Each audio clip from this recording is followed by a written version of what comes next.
Olá, eu sou Jorge Machado, este é o Autorretrato e eu vou conversar com o deputado Adilson Rossi, do PSB. Muito bem-vindo à TV Assembleia mais uma vez. Deputado, parabéns por sua reeleição. Muito obrigado, Jorge. É uma alegria estar aqui com você novamente. Aliás, essa satisfação de poder falar àqueles que assistem à TV Assembleia é sempre muito grande. Deputado, antes de mais nada, eu queria que o senhor falasse sobre o desafio desta última eleição. Quando a gente assistiu ano passado, 2013, junho, para ser mais preciso, passeatas na rua e muita gente dizendo que a política tinha que mudar, o senhor não me representa, era o que mais se falava, principalmente o jovem. Eu sei que o seu mandato dialoga com a juventude, o senhor tem um blog, sempre que pode ouve a juventude. Mas na hora de votar, o eleitor trouxe para essa casa pelo menos 62 dos 94 deputados, o maior índice de reeleição. O que o senhor diria para esse eleitor que referendou o seu mandato, que disse sim à sua candidatura e, ao mesmo tempo, lá atrás rejeitava a política e os políticos? Eu acredito que cada eleição é singular. E esta foi a singular de todas as singulares. Eu acho que foi uma eleição ímpar. Para aqueles que militam na vida pública já há alguns anos, com certeza sentiram isso. Em decorrência dessas manifestações que aconteceram aí em 2013, eu acho que elas foram as responsáveis em gerar nas pessoas, e em especial se citou aqui os jovens, eu tenho procurado, sempre que posso dirigir a palavra a eles, incentivando-os para que eles participem da vida política.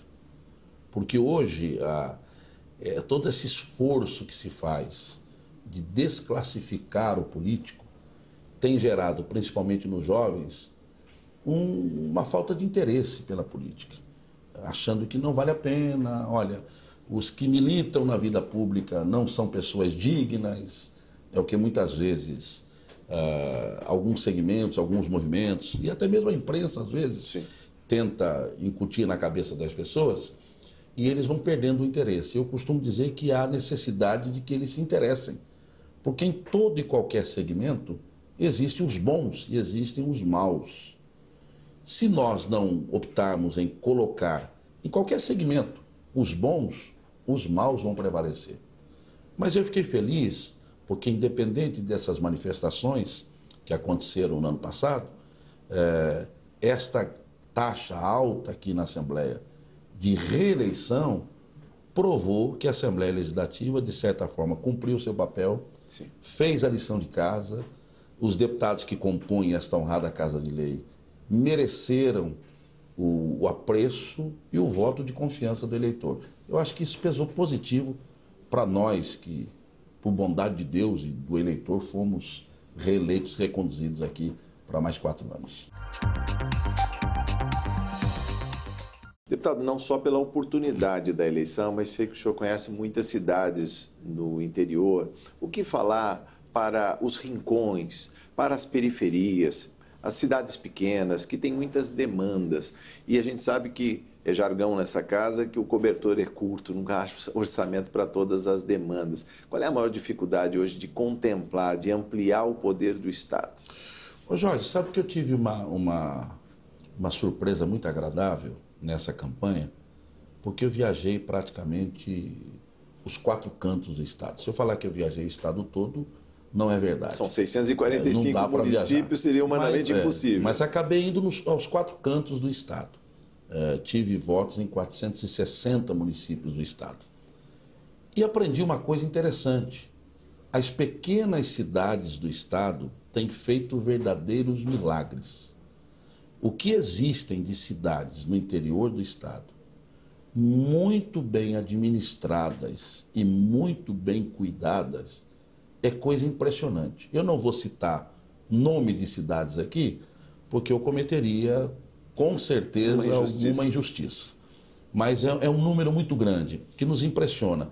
E às vezes eu pergunto até para os prefeitos, para os vereadores e para a própria população dessas cidades: como é que vocês têm uma cidade tão bem organizada e tão bem cuidada com essa falta de recursos?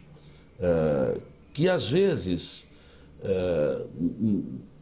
causa para esses administradores eu não diria uma dificuldade, mas eles acabam criando alternativas pela falta de recursos, criando outras alternativas para poder gerir essas cidades, para poder administrar essas cidades e para poder torná-las como referência, como exemplo de administração. Essa experiência eu tive que foi muito agradável. E isso também desperta em nós, parlamentares, o desejo de encampar aqui na Assembleia Legislativa uma luta junto ao governo do Estado para que seja destinado a esses municípios um pouco mais de recurso. Porque se eles já fazem verdadeiros milagres com o pouco que tem, você imagina se você puder dar um pouquinho a mais para eles. Sim. Eles vão fazer uma administração extraordinária. Eu vou pedir a sua opinião também sobre o atual estado da segurança pública, que é uma função precípua do Estado, dos governos em especial. O senhor, que é presidente da Comissão de Segurança Pública e Assuntos Penitenciários, o que tem a dizer para o povo paulista quando se sente inseguro, com aquela sensação permanente de insegurança? Eu penso, Jorge, que a questão dessa insegurança, vamos falar aqui do cidadão do nosso Estado, estamos falando do Estado de São Paulo. Eu acho que isso não vai terminar nunca. O cidadão nunca vai se sentir seguro. Eu já citei o que vou citar aqui em outras ocasiões, e talvez até contigo mesmo, em outras conversas que nós tivemos. Eu citei um fato de um menino que mora no meu bairro, que foi assassinado, brutalmente assassinado, o Vitor. Isso foi manchete de todos os telejornais, os jornais. Chegando em casa, sofreu um assalto, alguém lhe pediu um celular, ele deu o celular e a pessoa que o assalta, não contente em apenas ter o objeto que queria, atirou na cabeça dele e ele perdeu a vida. Isso aconteceu muito próximo de mim, porque aconteceu no bairro onde eu moro, a 3 ruas de onde eu moro, e esse menino era amigo do meu filho. Quer dizer, eles jogavam futebol juntos todas as semanas. Quando você percebe que essa insegurança chega pertinho de você, porque quando você assiste apenas pelos telejornais, ou lê nos jornais, ou tem as informações pelas redes sociais, pela internet, parece que a coisa está longe de você. Mas quando chega ali, nos limites da sua casa, aí você sente também esse estado de insegurança. Agora, como resolver esse problema? Eu disse e vou repetir aqui, não é apenas colocando mais policiais na rua. Porque se a gente pensar assim, nós vamos ter que ter um guarda, um policial em cada esquina. Né? Não há efetivo para isso. Concorda? Não existe. E é irracional isso. É irracional. Nós vamos buscar a raiz do problema. Está na educação, na geração de empregos, nesse distanciamento que existe entre as classes sociais. Mas isso leva muito tempo, né? Sem sombra de dúvidas. São gerações aí. Sem sombra de dúvidas. Mas alguma coisa precisa começar a ser feita agora. Eu creio que sim, porque se nós deixarmos apenas no âmbito das discussões, né? Nós estamos discutindo e efetivamente não se faz nada. Vai virar guerra de todos contra todos. Eu creio que tem que cuidar da segurança. Aumentar o efetivo da polícia militar? Sem sombra de dúvidas. Isso deve ser prioridade. Mas não é só isso.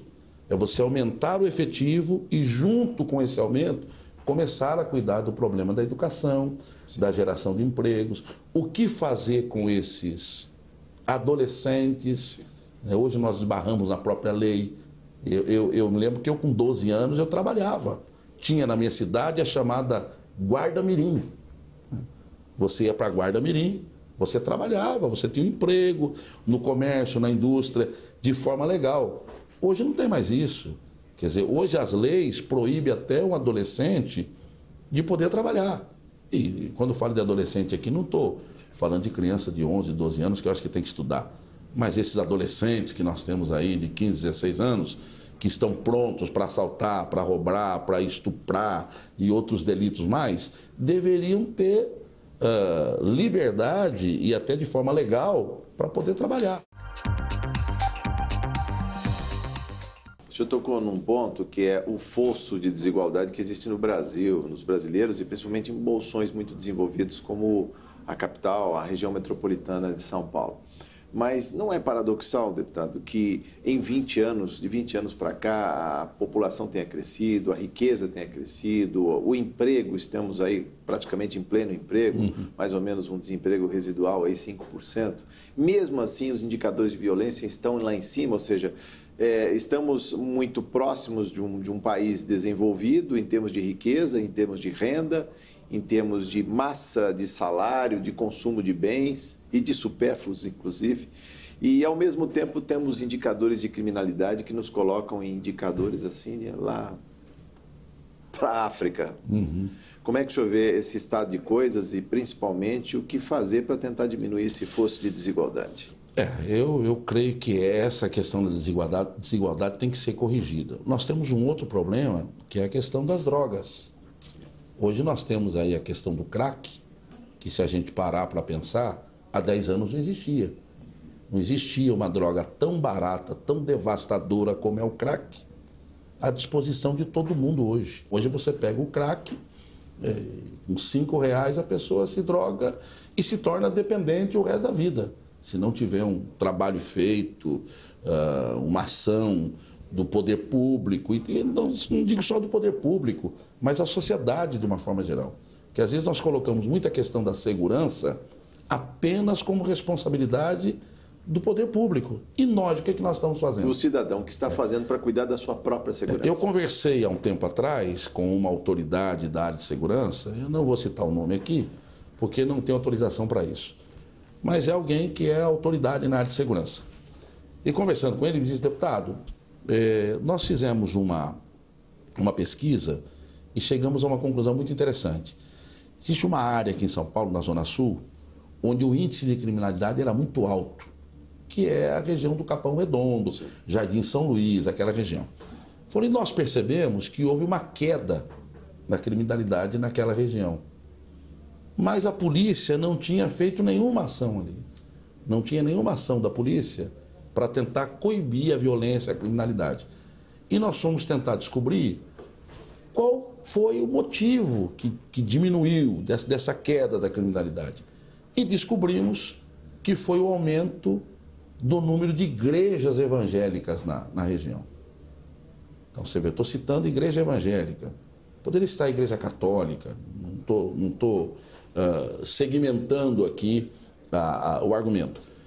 Mas ele chegou à seguinte conclusão: o aumento de igrejas na região trouxe as pessoas para uma vida comunitária.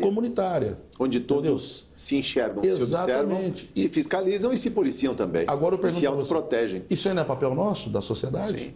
Mas as pessoas foram abandonando as ruas, se trancando em casa, estabelecendo guaritas, cercas eletrificadas algumas vezes, quem pode, câmeras de vigilância, lanças, cães, quer dizer, a segurança que é o dever do Estado, uma obrigação do governo, acabou sendo creditada aí para o cidadão que investe na sua própria segurança, na segurança da sua família e do seu patrimônio, deputado. O que é um contrassenso. Eu creio, sem dúvida. Então, acho que tem que haver o esforço do poder público e tem que haver o esforço da sociedade. Sim. Na Comissão de Segurança Pública e Assuntos Penitenciários, o senhor dialogou com delegados, com coronéis da Polícia Militar e teve a oportunidade também de dialogar com a sociedade. O que o senhor pode dizer no tocante ainda aos indicadores? Há uma sensação de insegurança? Os números, pelo menos, mostram que São Paulo teve uma redução no número de homicídios. Dentro dos indicadores estão menos da metade do que é apontado em termos de Brasil. Aqui em torno de 11%, 12%, 12 mortos por 100 mil. No país, 25. E em outros estados chegamos a 30, 40, até mais. Aqui em São Paulo está sendo feita, digamos assim, uma inteligência policial. Há a possibilidade via Infocrim, sistemas de policiamento remoto, há a possibilidade de até reduzir esse número, que para nós não é confortável, mas é um bom indicador? Eu acho que a inteligência da Polícia Militar do Estado de São Paulo, não só da Polícia Militar, da Polícia Civil também, é a melhor da América Latina, né? Isso é inegável. Os instrumentos que nós temos hoje na área de equipamentos, sim, para coibir o crime, e não somente para coibir, para resolver também os crimes cometidos, porque é uma outra questão. Sim. Às vezes nós pensamos só em coibir, mas os crimes que não são resolvidos, solucionados, aquelas pessoas que cometem esses crimes se veem no direito de continuar cometendo. É a impunidade. Entendeu? Então, acho que a polícia hoje tem equipamentos sofisticadíssimos para isso. O que falta é material humano. Um equipamento por si só, ele não funciona. Nós estamos aqui diante das câmeras que levam a nossa imagem para o Brasil todo, para onde o sinal da TV Alesp chegar, seja através do sinal da TV, da internet, mas atrás das câmeras precisa ter alguém lá, controlando os botões, acertando, focando a imagem.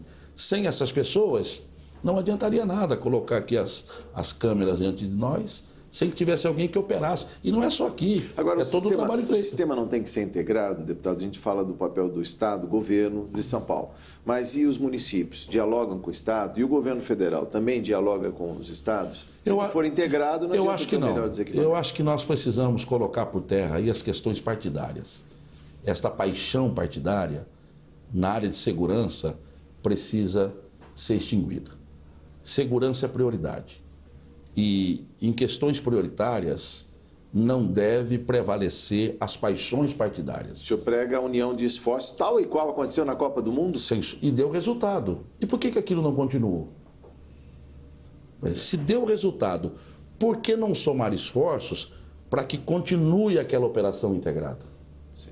Que traria mais tranquilidade ao cidadão, mas entram aí as paixões partidárias. Não, eu não vou investir em tal estado, porque lá eu preciso fazer o meu governador, eu não vou... Eu estou dizendo que isso acontece, não estou fazendo aqui nenhuma acusação, embora a gente saiba que aconteça. Mas isso aí precisa ser de certa forma, extinguido. Eu costumo dizer que questão de segurança e saúde são prioridades, mais do que educação.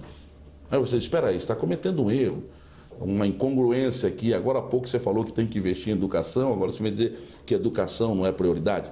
Não que não seja prioridade. Eu acho que na escala das prioridades, saúde e segurança estão acima da educação. Por que eu digo isso? Você tem uma criança de 5 anos de idade, ela precisa ir à escola. Se ela não conseguir uma vaga agora, esse ano, ela vai conseguir o ano que vem. Ela perdeu apenas um ano de estudo. Que não deveria acontecer, mas se acontecer, ela não comprometeu a vida dela, ela atrasou a vida escolar dela em um ano. Agora, a questão de segurança, não dá para deixar para depois. Né? A violência está crescendo, não. Vamos começar a pensar isso no ano que vem. Vamos apresentar uma proposta para daqui 2 anos. Mesma coisa a questão da saúde. Se a pessoa está doente, como é que você chega para uma pessoa que vai buscar uma consulta médica e chega no pronto-socorro, o atendente fala, não, é o seguinte, ó, você volta a semana que vem, eu volto o mês que vem. A questão é urgente. Urgente. Eu acho que segurança é questão de urgência. Nós estamos comemorando aí a queda nos índices de criminalidade, mas você disse uma coisa certíssima. Mesmo que chegue perto de 0, para nós ainda não é confortável. Uma vida... Para nós seria confortável se fosse 0, o que não vai acontecer. Mas vamos tentar baixar esse índice. Deputado, ainda no tocante a assuntos penitenciários, que também são sob a égide da Comissão Permanente aqui de Segurança Pública.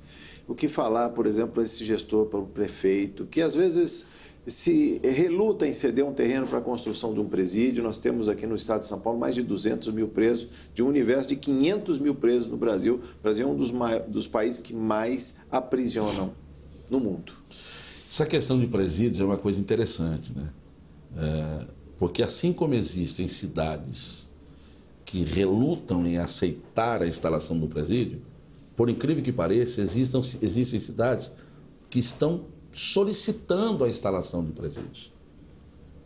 Porque o presídio, de certa forma, ele gera um movimento a mais na cidade, econômico, na geração de empregos, na instalação do presídio, na manutenção e outras coisas mais. Eu defendo, e defendo isso na comissão, já falei isso várias vezes, que tem que haver uma contrapartida para a instalação dos presídios. Se uma cidade não se sente confortável com a instalação de um presídio, que na minha ótica não gera assim tanto desconforto, né? Porque nós sabemos que os presídios que estão instalados aí no estado são presídios seguros.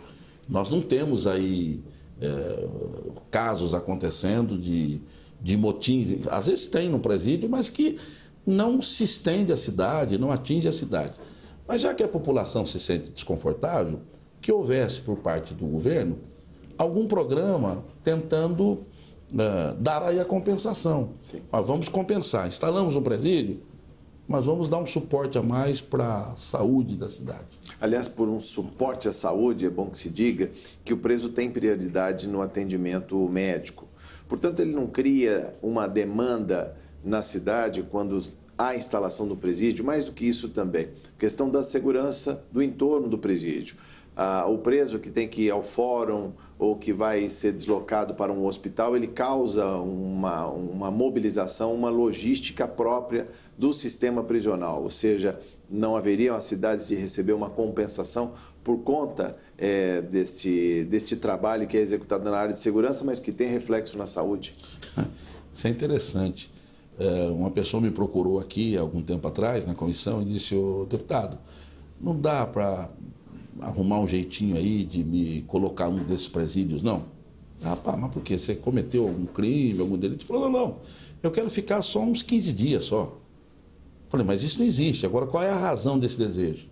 Falei: é que eu estou precisando fazer um tratamento dentário e não consigo, não tenho dinheiro para pagar um dentista e o Estado não me fornece a condição de fazer esse tratamento. Se eu fosse para o presídio, quem sabe nos 15 dias que eu ficasse lá, eu teria esse tratamento concluído e resolveria o meu problema. Essa é uma questão crucial, a questão da saúde é crucial. Sim.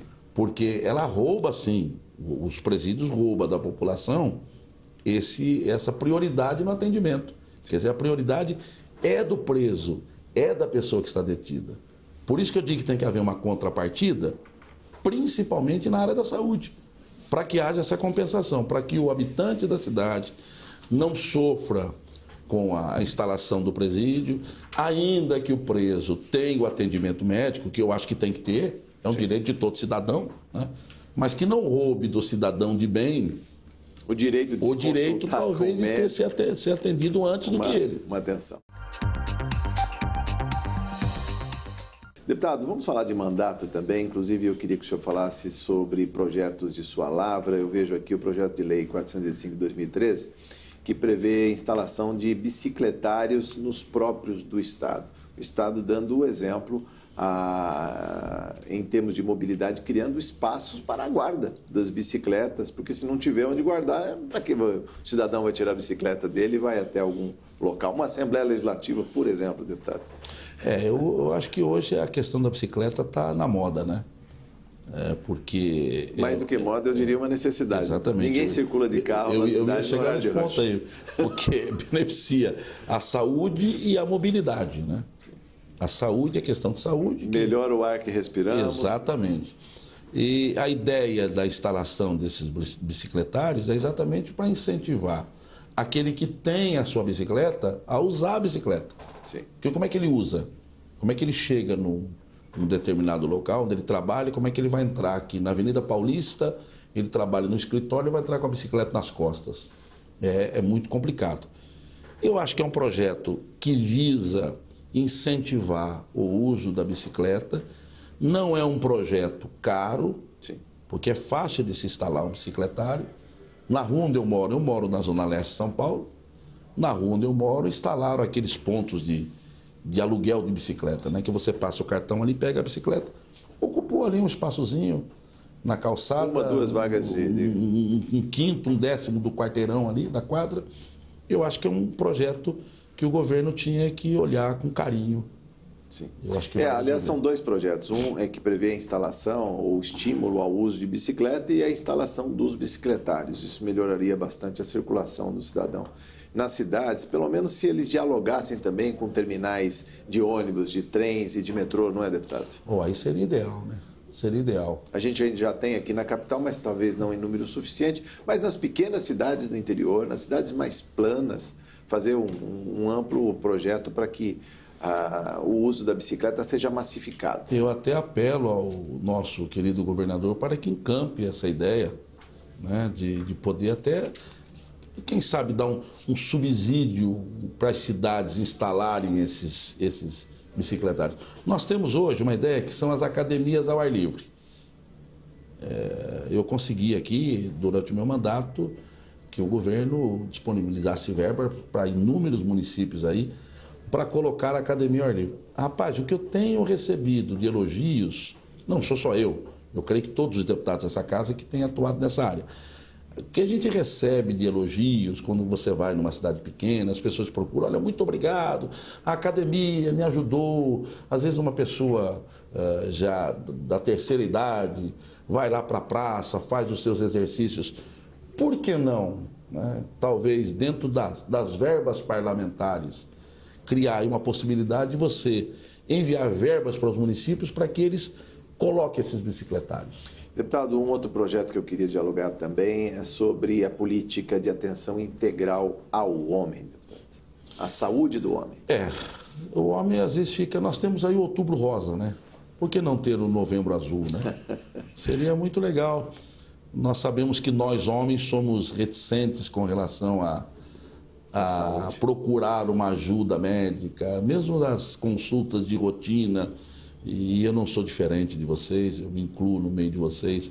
Às vezes o exame a gente vai protelando tudo que pode. Diferente, eu vejo a minha mulher, quando o médico pede o exame, ela já corre para marcar o exame. Comigo é diferente. Olha, procura lá uma data daqui uns 30 dias. E às vezes quando você marca, você chega 2 dias antes, olha, liga lá, remarca que não vai dar para ir. Eu acho que esse projeto de incentivar os homens a buscar auxílio médico, a fazer os exames de rotina. Hoje nós temos câncer de mama em homens.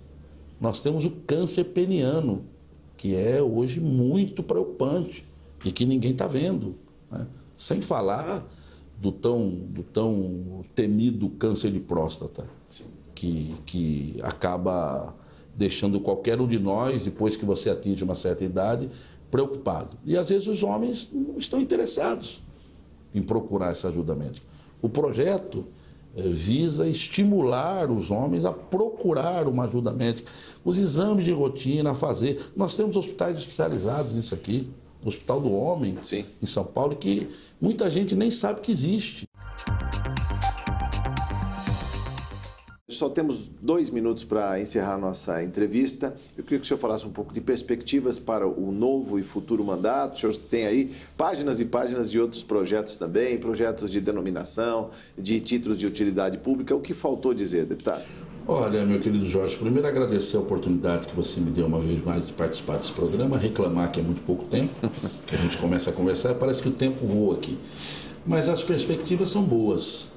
Eu espero, no próximo mandato, procurar fazer mais do que eu fiz nesse, não que não houvesse força de vontade, mas a gente vai amadurecendo, conhecendo aqui os trâmites da casa e no relacionamento que a gente tem com os demais deputados e com o governo de uma forma geral, a gente vai aumentando aí um pouquinho da experiência, do conhecimento. Espero que eu possa dar um pouco mais de mim. Já aproveito aqui para agradecer aqueles que me deram o seu voto de confiança, permitindo que eu continuasse aqui. Espero não decepcioná-los, que dependendo de mim, tenho certeza que eu vou fazer todo o esforço para ser mais útil do que ainda fui. E contando sempre com a ajuda do povo, mandando aqui as suas reclamações, apresentando as suas demandas, elogiando quando achar que deve elogiar, porque isso também é um incentivo para nós, e procurar ser útil aqui à população do nosso estado. Deputado Adilson Rossi, muito obrigado por sua entrevista. Esteja mais presente, mais vezes, nos programas da TV Assembleia. Foi um prazer recebê-lo. Muito obrigado. O Autorretrato fica por aqui. Você continua acompanhando a programação da TV Assembleia.